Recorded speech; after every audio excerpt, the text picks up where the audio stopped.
Réinventer l'éducation.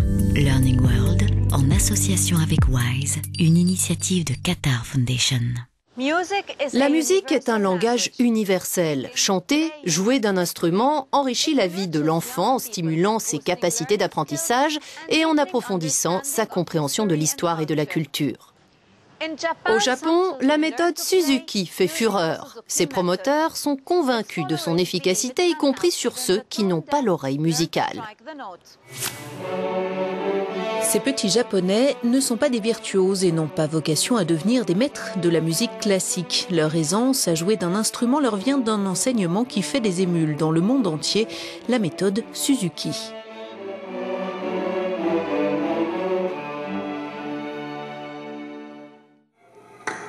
Fondée au milieu du XXe siècle par le violoniste Shinichi Suzuki, que l'on voit ici dans les années 80, elle a eu un succès immédiat au Japon et aux États-Unis.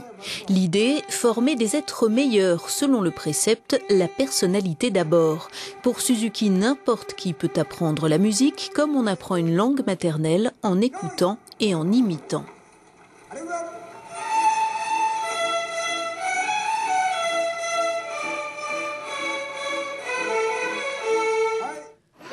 Kutaro, ici, répète les mots que sa maman vient de prononcer.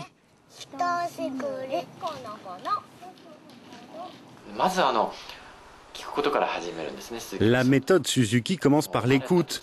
De la même façon qu'un bébé apprend à parler, avant même de toucher un violon, il vaut mieux lui faire écouter ce qu'il va jouer. Ainsi, quand il commence à jouer un morceau, il l'a déjà en tête.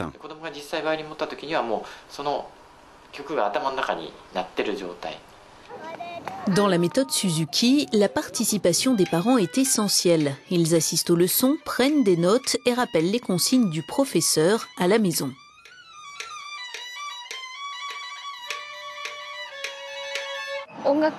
Même s'il n'en fait pas son métier, il est important de le faire grandir dans un environnement musical. Aussi, l'apprentissage de la musique enrichit sa vie. L'enseignement de morceaux choisis dans le répertoire classique se veut avant tout ludique.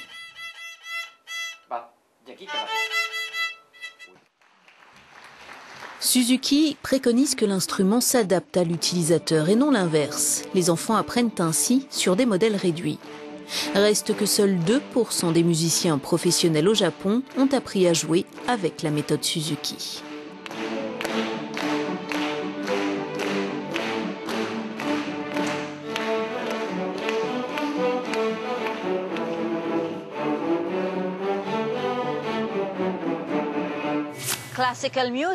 La musique classique est souvent perçue comme hors de portée des gens ordinaires.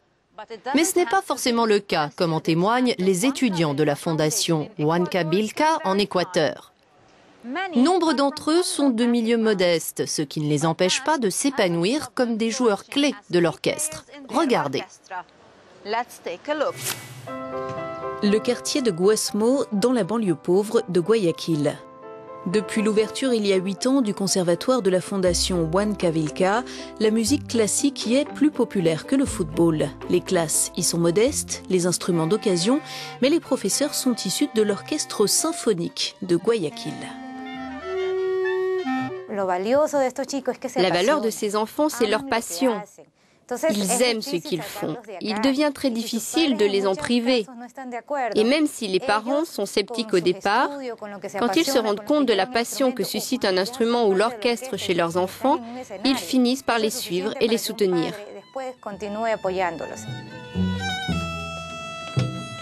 Les élèves des classes les plus avancées ont formé leur propre orchestre il y a 2 ans et se produisent régulièrement dans des festivals nationaux.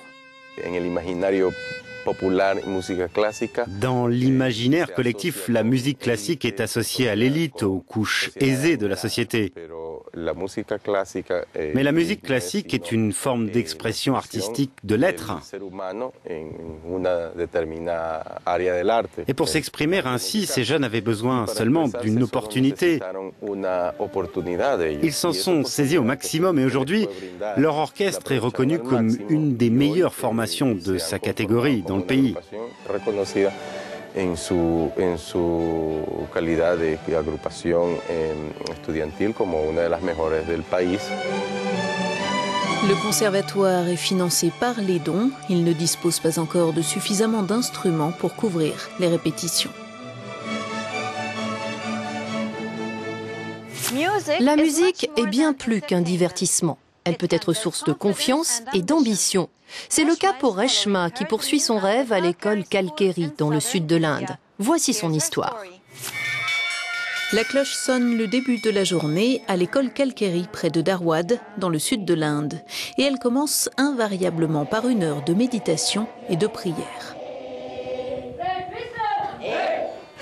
Cet internat, créé en 2002, assure gratuitement le gîte et le couvert à ses élèves et leur fournit des vêtements et un suivi médical. 160 enfants y sont inscrits, dont Reshma, 13 ans. Je suis dans cette école depuis 6 ans. J'aime trop cette école.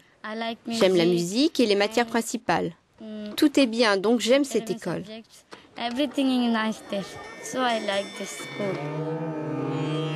À Kalkeri, les élèves ont 3 heures de cours de musique par jour, 6 jours par semaine. Chacun doit en plus pratiquer son instrument 1 heure par jour. Avant Kalkeri, Reshma détestait l'école.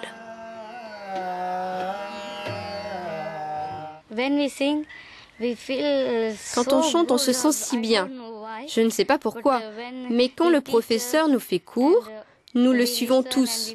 Nous ne savons pas pourquoi, mais nous sommes heureux de chanter.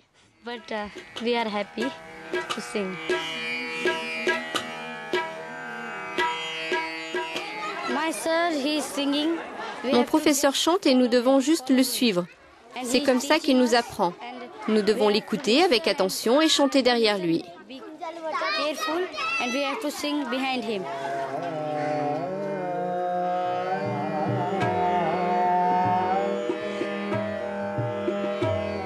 Reshma et les autres élèves étudient le chant, l'harmonium, le sitar, la tanpura, bref, les principaux instruments de la musique traditionnelle indienne. On leur enseigne aussi le yoga, l'anglais, la littérature et les sciences.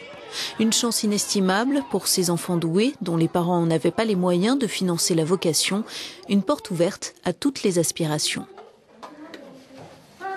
Mon rêve, c'est de devenir une bonne chanteuse.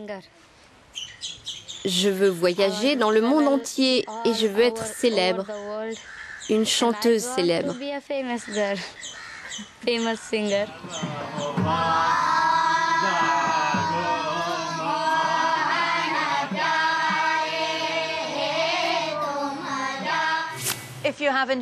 Vous avez aimé ce programme? Vous pouvez le revoir ainsi que les précédentes éditions sur notre site internet. Rendez-vous la semaine prochaine. Learning World, en association avec WISE, une initiative de Qatar Foundation.